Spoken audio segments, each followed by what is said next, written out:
Okay, so hello guys, welcome to another session of our live pitch tips and tricks. Now, in today's session, we've got Redza, Vasan, and also Zain. And the topic that we're going to be talking about today is how do you actually prepare for a pitch? Now, this is not the textbook way. This is not a way that they Google online and they're going to share it with you, but this is personally their own methods on how they actually prepare for a pitch. Okay. So I'm going to throw out some questions, guys, but the point of it is to share how you guys prepare. So if you guys want to go off tangent with the questions, so it's okay, as long as keep in the intent of wanting to share with everyone how do you actually prepare. Okay. So a little bit about the three people that we have today. We've got Redza. Let me tell you a little bit about Redza. There's actually one thing only you need to know about Redza. Okay, he has got 100% success rate in his pitching. He's the only person that I know at this point in time with 100% success rate. Okay, now a little bit of The first, go sorry. for it. Judges. I said, future judges, if you want to be the first to break his streak. This time, right? But I just want to warn you, judges. A lot of people are going to go after you. Okay. Yeah. Got his peak. Okay? Maybe that's the reason why he has got 100% success rate. So, anyways, I've got another guy here. His name is Vasan. Now, Vasan, he's one of those guys that I know who have really gone all the way with regards to pitching. He has pitched in the international scene. He has pitched in front of the Secretary General of the United Nations, if I'm not mistaken. Correct me if I'm wrong with regards to the names.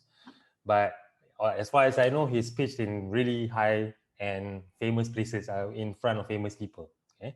Not only that, he's got a story to tell. Maybe not this time around, but maybe another time we can ask him about the story where he actually has to pitch to save his life in a war-torn country. Okay. Yeah. That was fun. Yeah. I might have to edit that out because nobody wants to listen to what we're going to be talking about anymore because everyone is going to be paying attention to that story. But yeah, that's for a different time altogether. I literally in my minds when like, what? Like, let's talk about this, man. What the hell? Yeah, that could be like a Netflix movie pitch for Vasan. Yeah, That is exactly. Let's get back to prep, guys. I'll do a live for that. a live pitch. Like that's Exactly. literally there's nothing more literal than I'm giving you my live pitch right now. Literally what he did. Okay, another day, another Right. segment. And the third dude that we have with us today is Zain. Now, Zain has pitched I think he has pitched to every single type of human being there is on this planet. Wow. From kids, babies, kids, okay, kindergarten kids, and then school kids, all the way up to the Prime Minister. Even my hand is out of the frame. That's how high he has gone, okay? So I think he has a huge amount of experience, and I'm sure that maybe we may not be as great as they are when it comes to their pitching, but what we can learn from them in this next half an hour is how do they actually prepare for one? Because I believe that in a pitch, 3 minutes, 5 minutes, 10 minutes, regardless of the amount of time that you have to pitch, the preparation time is probably a lot more extensive compared to the pitch. Okay, so here we're going to try and pick some of the ideas, some of the thoughts on how they actually do it. So first question I want to ask the three of you guys. Yeah.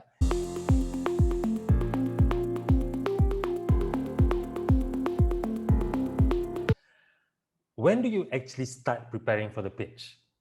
Like imagine today you got the pitch, right? And the pitch is going to happen in, let's say, a month's time, 30 days from now, right? When do you actually start preparing for it? Like immediately, or I'll wait until the 11th hour? Like, how does it work for you guys? So I'm gonna ask Reza first. Go for it, Reza. Okay, I think for me, there's when is example, right? So I apply for a program, and then today got an email saying that okay, you are invited to come for pitch day. So first thing first, I straight away gonna open the email. Example, just try to find what's the requirement, because of course we just need to know like what exactly they want from us, right? So that's the first step. And then whether the pitch is another 1 week, 1 month, or whatever it is, I'm only gonna like really prepare like two or 3 days before.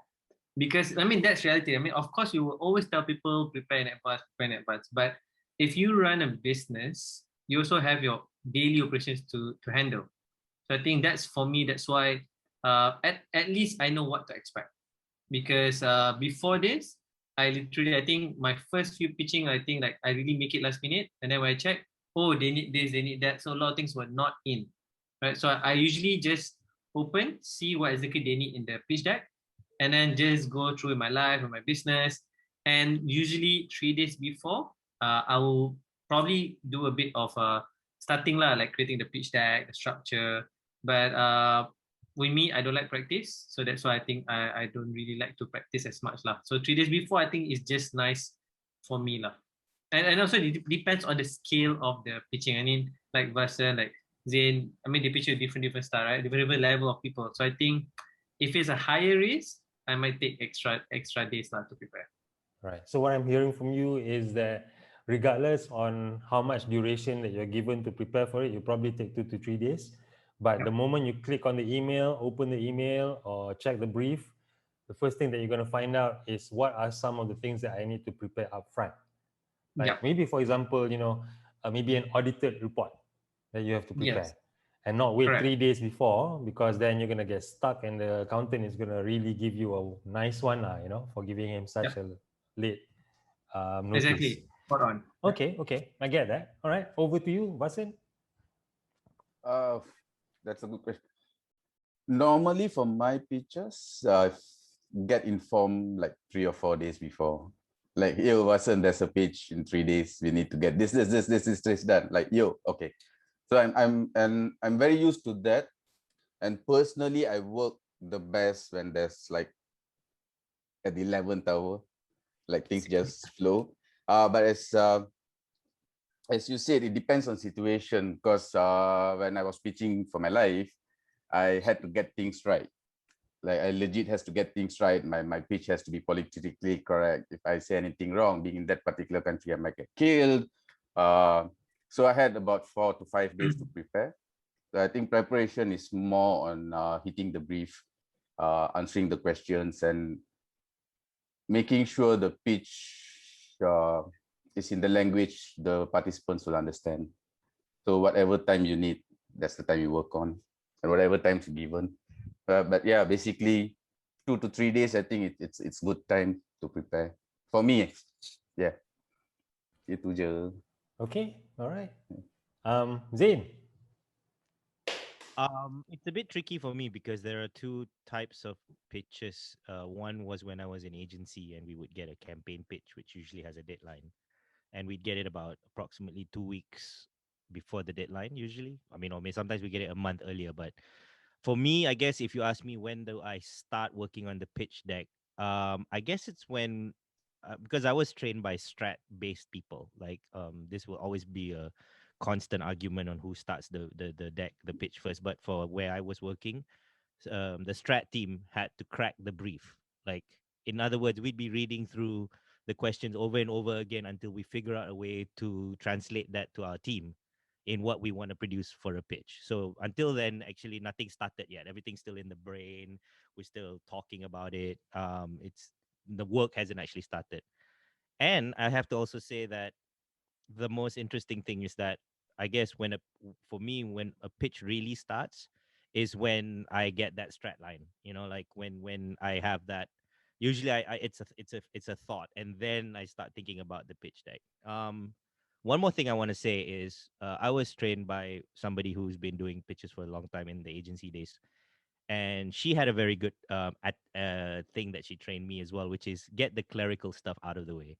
So my pitch starts as soon as we get the documents done, because all that's the no-brainer part. So the minute you actually start doing that process, for me the pitch process begins. So clerical work, usually get that out of the way. Photostat reports and all that nonsense that they usually ask for. So yeah, that's my kind of short answer, I guess. So are you similar with the rest of them? You give them like on the 11th hour, they will start panicking probably at about 12 o'clock in the midnight, the day before the pitch. Are you Well, also like that? No, the thing is just like Reza was saying, like even whether you're working in an agency or you're working with any team, everybody's got their day to day. So I was in a situation where I was kind of again, what's the word, conditioned to the situation where no matter how early I get the brief and no matter how fast I crack the strat, the creative team will only start working on it maybe 4 or 5 days before. So usually it's usually a 4 or 5 day notice of work. When work really starts. So for me, that's kind of my thing. Like if it's a week away, I start having that habit of okay, let's get things going because usually we get work done by now. So, but I have to admit that there are times that nothing comes to me until I'm on the way to the meeting and I'm literally typing a deck in. And I realized that I needed to prepare a deck instead of just verbalizing everything. So I just do it while we're in the car and somebody's driving and I'm doing the deck. So it depends, really. Like I I'm said, what kind? I'm I'm assuming that the adrenaline kind of adds to the thinking as well, right? I mean, if you're talking about 2 weeks before the pitch versus 3 days before the pitch, I would assume that maybe at the third day before the pitch, the adrenaline starts pumping in because Mhm. it's coming, you know. I think it's for me. Okay, let me just add to that. I think for me, it's kind of true. I guess it could be adrenaline, but I guess you reach a certain point of no return. I'm sure you guys can understand this. Like when you get it that there is this point that you go, if I don't start now, I'm not gonna get this done. Like I know that, right? So you start then, obviously, the latest possible chance you can start something, right? But at that point, no matter how short of time you have, it suddenly reduces and focuses your options. So you could have been thinking about the problem for weeks, right? And you've had 19 different directions you could take the whole solution. But on that day when you start, you suddenly realize, you know what, 18 of it actually doesn't work. I'm just gonna kind of fine tune one or two. I think the pressure forces you to make decisions. And I think that's the adrenaline, I guess. I think I wanna echo a bit on Zain, right? So I look it into two ways. One is as Zain said, right? When we receive the like what you call it, the brief, we Yeah. have so many ideas we put in the deck. Yeah. Like we might do this, we might do that, and then because the last minute, like I think this is the best. Let's just try this, right? But another angle that I'm looking at is that because I've seen the brief, so by seeing the brief, I kind of feel that okay, I want to put in this angle. I want to try something different because of course, as a pitcher, you pitch a lot, and you try not to pitch the same thing to everyone because you will get bored. If you pitch the same thing, the same tone, the same style, the same, it's a business, but as business always have multiple products, right? But if you pitch the same, then you get bored, right? So that's why when for me, I listen to brief and I'll try to see what is a different way I can do this time. So I'll take that 1 week or 2 week, even 1 month period before the final pitch, just to validate this my new idea. Right. And then hopefully, if it works, I'll pitch because I can say like, hey, within these 2 weeks, I've done this. This is how to trash it. But if Right. it doesn't work, then I know I have a safety net, which is a normal casual pitch that I always have. So I think that's how I see things in two ways. Because if I know this is just for me to just explore around, I'll do that. But if I pitch to investor, of course, I'll stick to what I'm great at. But if I just is like a competition or a grant, I always gonna be, dude, this is a grant money. A grant is for you to test new things, not for you to survive, right? Go all out, explore ideas. So that's how I angle my brain lah on how to pitch for this. Makes sense.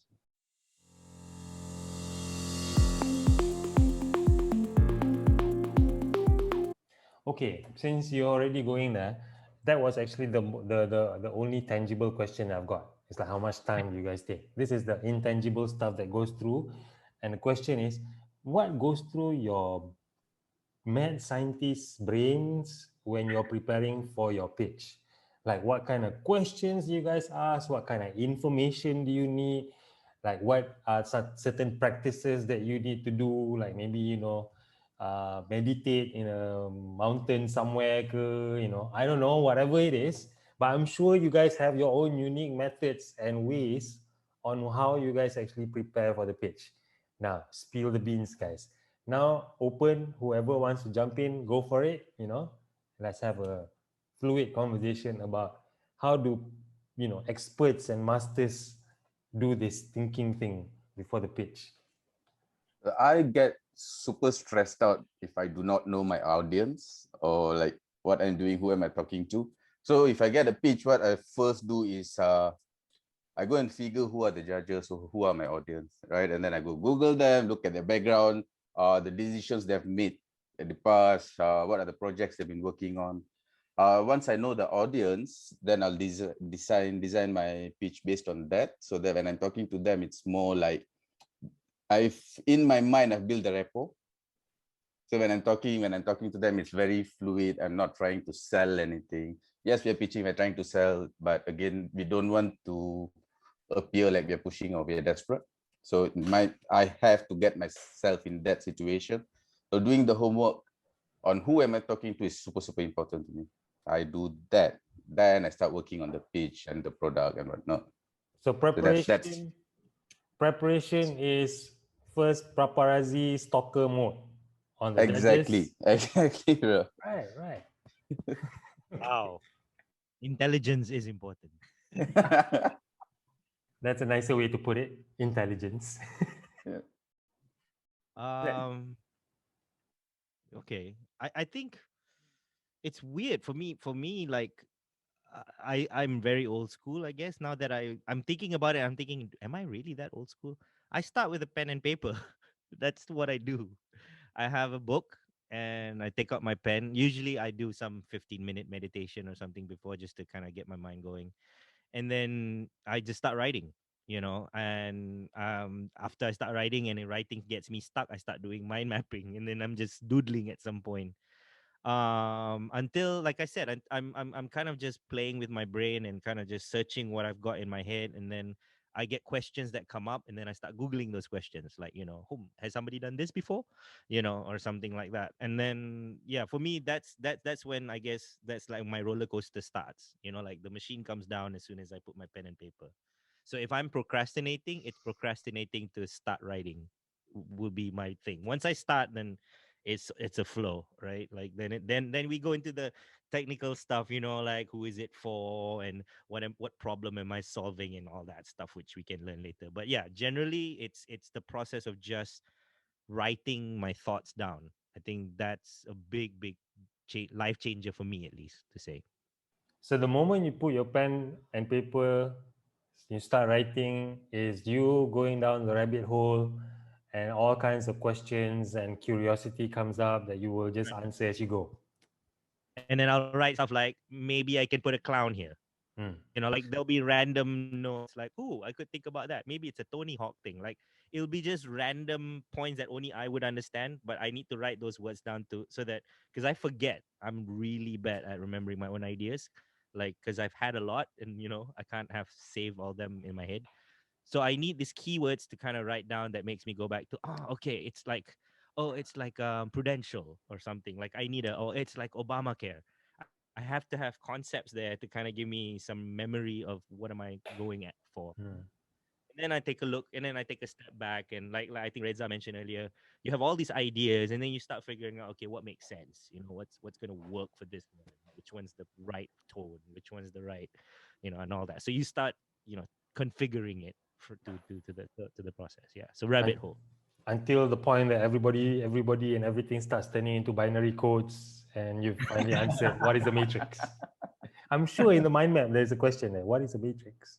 I think the minimum that I stop is that I go through my slides and I can explain it with one sentence if I had to.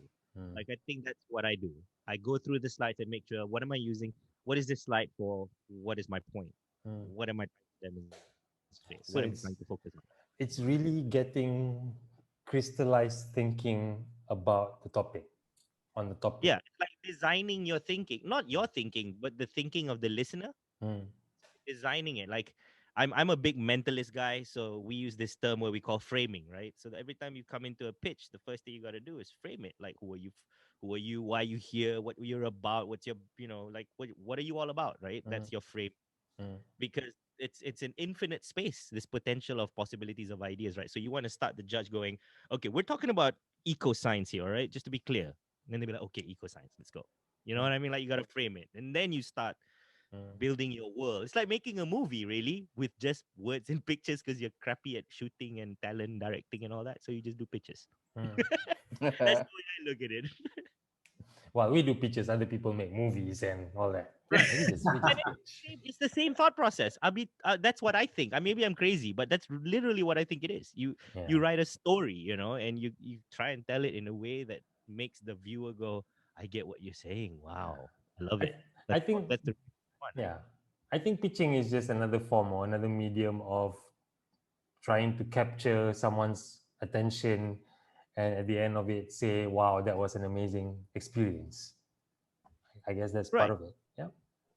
Totally agree. I think I'm kind of like a bit of both Zain and Vasan. So like Vasan look for judges, right? So I don't care about judges, but I care about what the program wants, because I think I mean I want to know. I think that's where the framing comes, right? Like Right. I always keep in my mind. Even I told my team, I told them, yes, we are pitching our product, but actually we're pitching for them, right? What do they want from us, from our product? So I got to know what they want, and then the first thing, if I have to do a deck, I'll take a paper and then I'll decide how many slides do I need.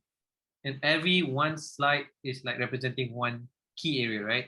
Problem, solution, target market. So I just write down paper, then only I start designing or put my points in. Because of course, if you pitch a lot, everything's already on your mind. I mean, not just pitch. If you run your business, it's already in your mind. You just need to put a keyword out, you write it down. So that's basically the preparation before I go to the pitching battle, like pitching ground, right? Battleground.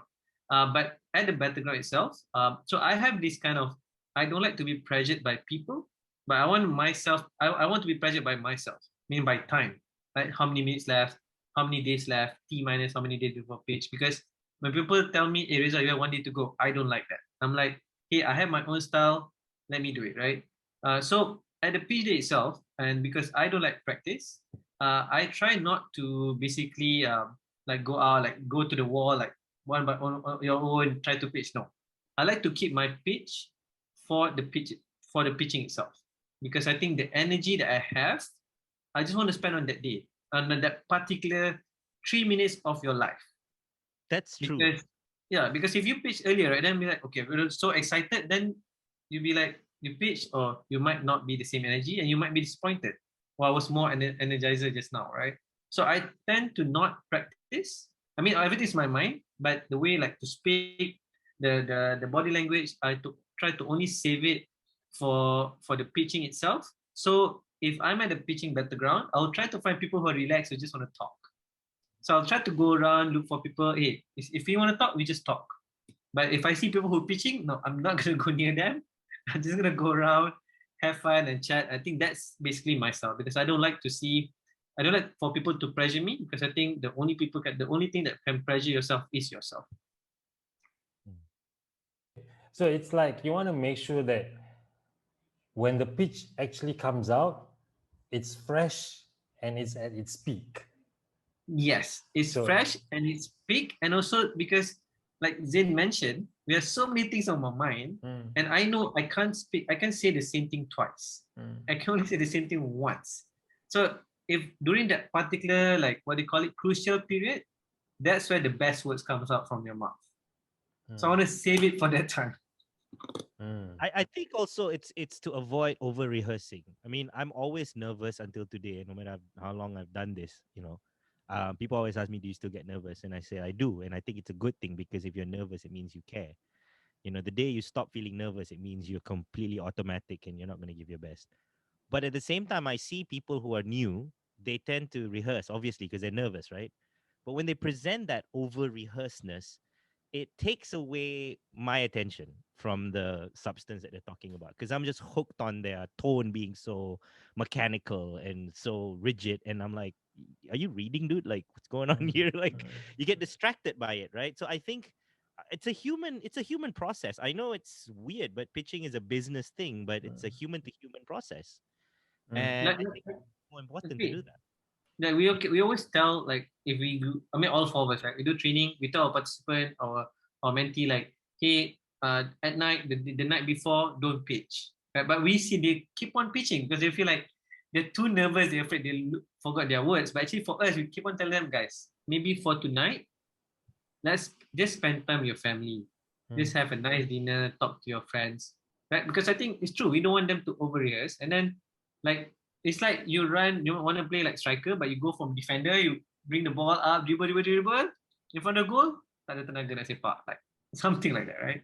So I think one of the thing about over rehearsing as well is that it takes away the whole value of your presentation, because we want human beings who we are going to give or money or trust to as the judges or the decision makers. We're going to entrust you with this project, we're going to entrust you with the job. Who are we entrusting to? And if you start being robotic, and they go like, oh, I could have just listened to a CD. I mean, back in the day there was what we call a CD. Nowadays they don't exist anymore. Now it's a track. Okay, uh, boomer. but yeah, wait, who do you think you're pitching to? Yeah. And that's the thing, right? I think being relaxed about it, and this is how I remind the people I coach. I tell them, look, you guys did the slides, right? You've done it backwards and forwards, you've fixed it a billion times. Trust me, you know your deck. There's nothing else to do, right? So if you're gonna take it further than that, you're just gonna bore yourself, and that boring energy is gonna come out when you talk tomorrow, because you heard yourself say this a billion times. Yeah. So yeah, I agree with Reza. An idea needs to sound like, like it's fresh, it's new. No, and I think it's about being unique. Remember, a pitch is always done with a lot of people. If everybody's going to try and sound one way, it's going to get very boring really quick. And that's not what pitches are about. They're looking for that uniqueness or whatever it is that they're identifying, right? And you have to stand out. And sometimes people tend to, and this is something I kind of talk about as well, people tend to forget what actually makes them unique, even if it's their tone of voice or the way they move or the fact that they're like squeamish. I'm like, if that's your character, it's okay, because if it makes sense for you, because you're the finance guy and you're squeamish, I like squeamish finance guys because it means they care. It's like you'll never know what value or attribute of yours might actually be attractive. People tend to judge like, oh, but I don't sound like Zain or Reza, so that means I must not be very good. It's like, no, we're never training people to sound like us. I mean, I don't think I am trying to do that. So yeah. you know Yeah. it's important for people to realize that. I think more than what we are presenting, how we are presenting is way more important. Uh, Again, as all of you said, we are talking to human beings, and these people have, like, in the context of pitching for grants or startup in that scene, right? VCs and all that, they hear pitches, like tons of pitches in their lifetime, in their job, whatever, right? So if you're going to go in and stress on the technical part, being very robotic, as what you said, I don't think we can sell. I think it has to be super fluid, the human touch in that. Recently, I was watching one championship. Those guys had the Apprentice one championship, something like that, right? Mhm. And Chatri, the guy, the judge, the boss, he's always talking about the human touch in the pitch. The human touch. I don't feel you. I don't feel you. I think that's quite important when you're selling something, when you're teaching, not only in the context of startups, in anything. If you're going to go in and be robot, okay, a small story lah. How my sales life started right after finishing school. What I did was, those who were around in the late 90s, early 2000s would know, these guys in their shirts and ties selling that barang 10 ringgit on the streets and all that. That's where I started to sell, right? I did that. So the brief is this: meet as many people as you can, you'll sell more, right? Do not prejudge. But that's the thing. If I'm selling a pen, I cannot go into a stationery shop to sell, right?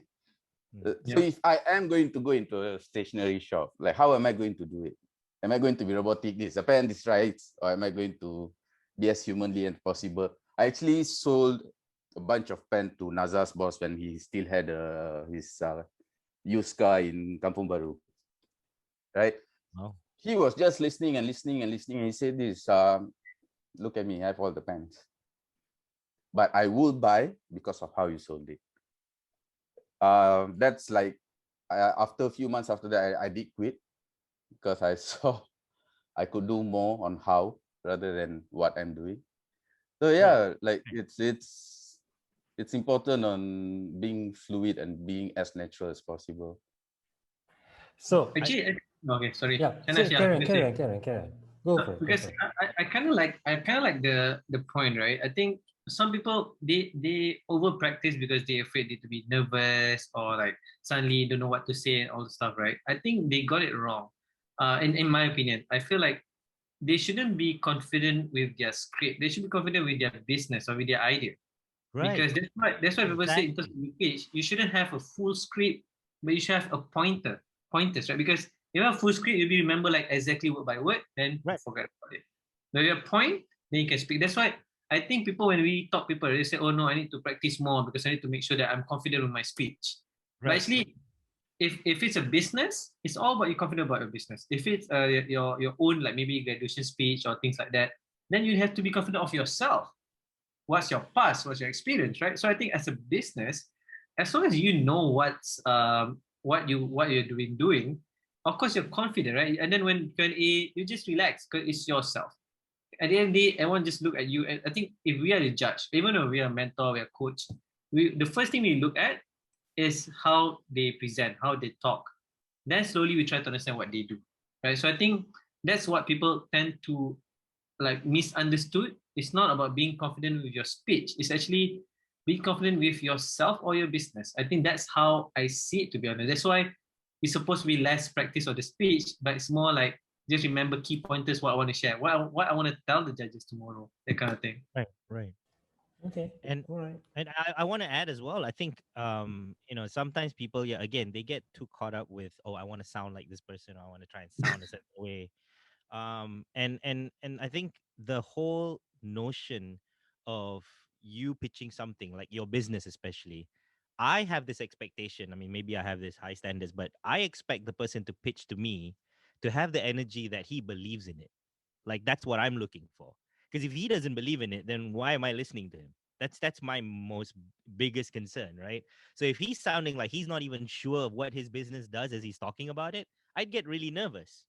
He may be fumbling with his words, but I wouldn't know that. It just sounds to me like he's not sure of what he's talking about. So I've had a guy, a colleague, and he's famous for this. He's a Chinese guy, a Chinese Malaysian guy, and his English isn't perfect. But he's one of the best pitchers I know because he doesn't care what words he throws in to get his point across. He throws it. He doesn't even care if it's the wrong word, but everybody gets him. Everyone's like, I know exactly what you were trying to say. We're not going to laugh, but I get you. So I've seen people like that do it. And I go, you know what, guys, forget the fancy. I mean, if you can be fancy and smooth, great. It's a bonus, right? That's just your talent. But that's not what judges are looking for. They're looking for someone who really believes that this is going to work. Because if you don't, why the hell should we believe it? Like, we're just here to listen to you and everybody else, right? So, Okay. yeah, that's what I'm looking for.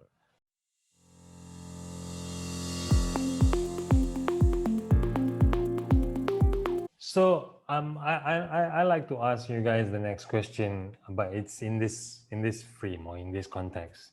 A human being consists of three main components: mind, body, and heart. So we know that you probably have to use a lot of your mind to get plugged in to solve and come up with a solution for you to pitch, right? And you know that your body has to be involved as well, because whether you like it or not, you got to go there and pitch, whether it's online, whether it's it's live, you still got to use your body and pitch it, right? But Right. how emotionally charged or how emotionally involved do you have to be when you are pitching? Personally for you, I mean, it's everyone has got their own answers, I would assume, to this question. But for you, how much would you put in emotionally involved in the pitch? I'll take first on this. I think to be honest, I know as cliche as it sounds, there's to be balance of all, because I shared one example.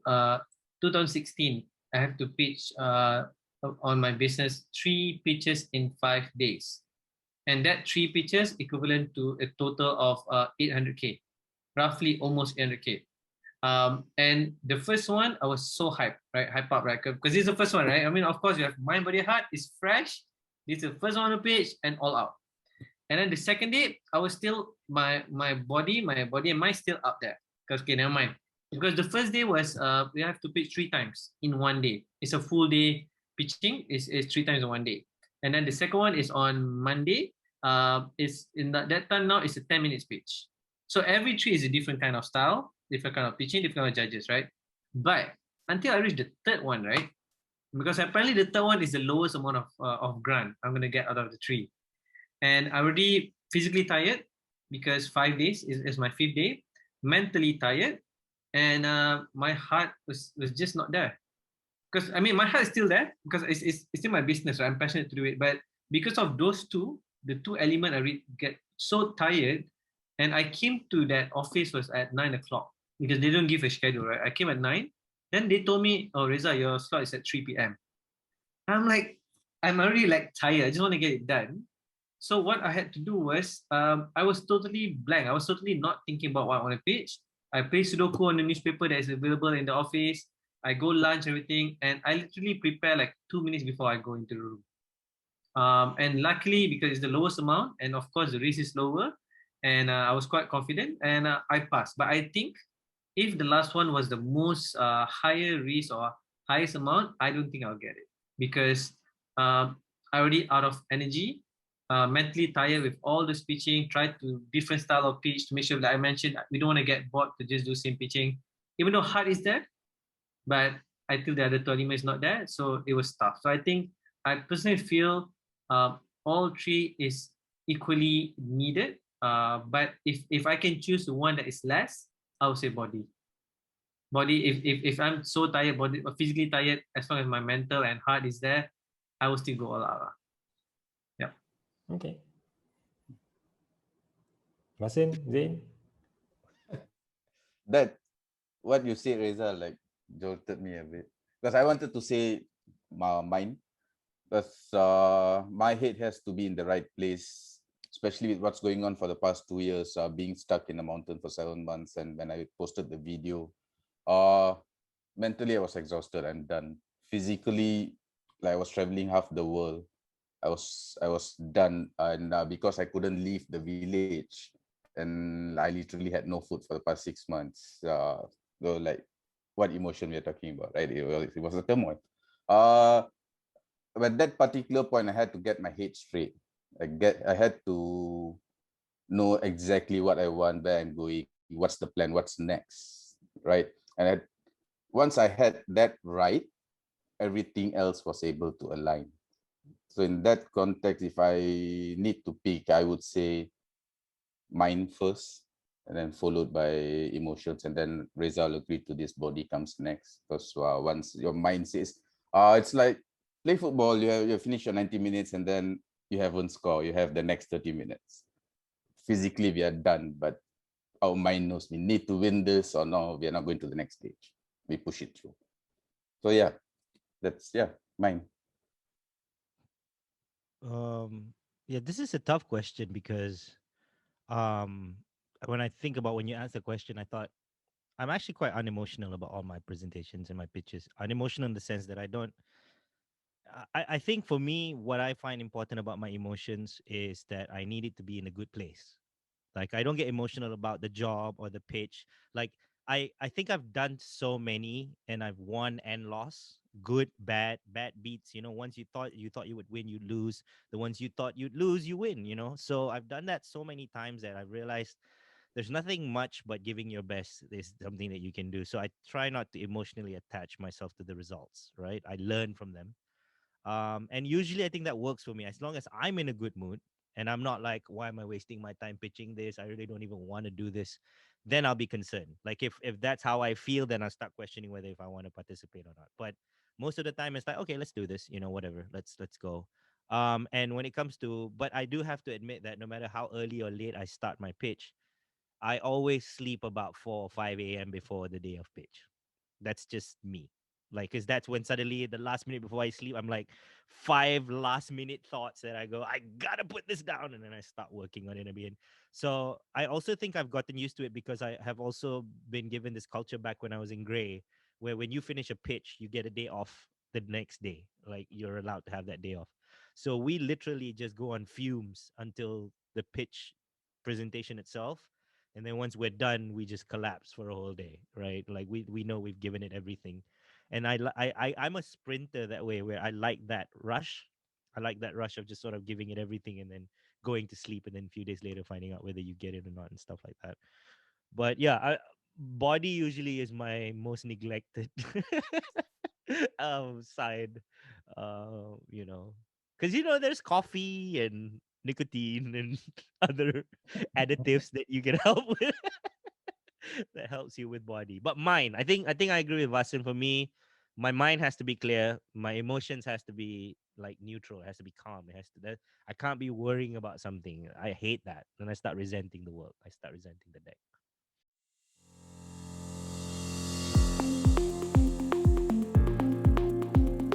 If there was a common thing that the three of you guys do in preparing for a pitch, is you have so many elements that you are registering in your mind that you are adjusting to.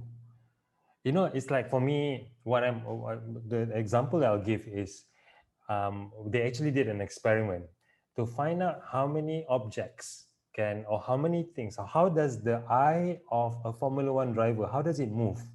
And where does it move? Where does it look like? What does it look at? Is it looking straight? Is it looking at the side mirror? And they actually put a sensor to find out how fast does the eye move and how many things can the Formula One driver register in his vision. Mm. And it's huge. It's a lot. It's really fast.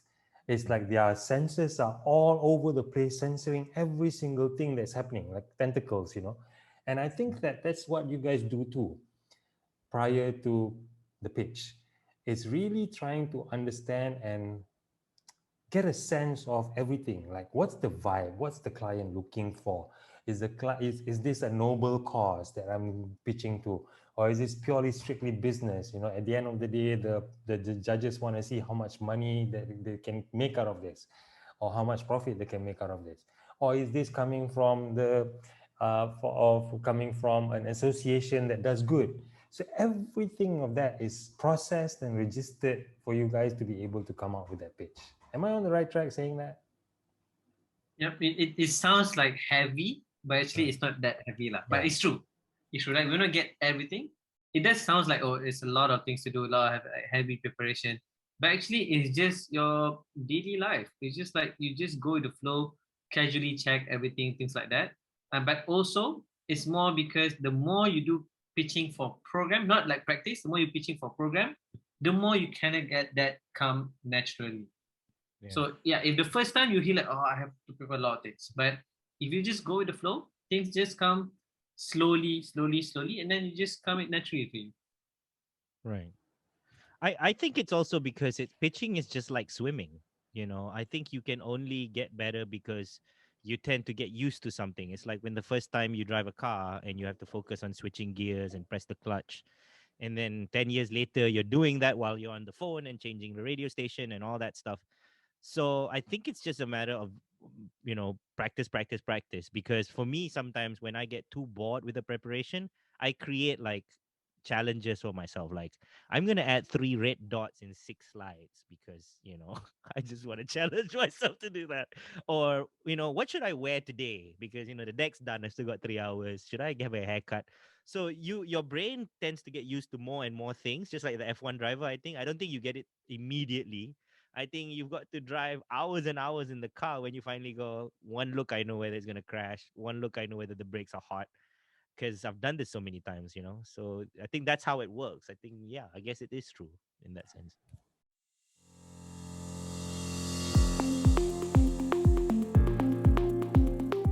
Okay, so now I'm gonna give each and every one of you guys a minute and a half to kind of like wrap up this session. Okay, like if there are certain things that you missed out, or there are certain things that you feel like you must share, or some quirkiness that you do that you feel that it's you feel like sharing it.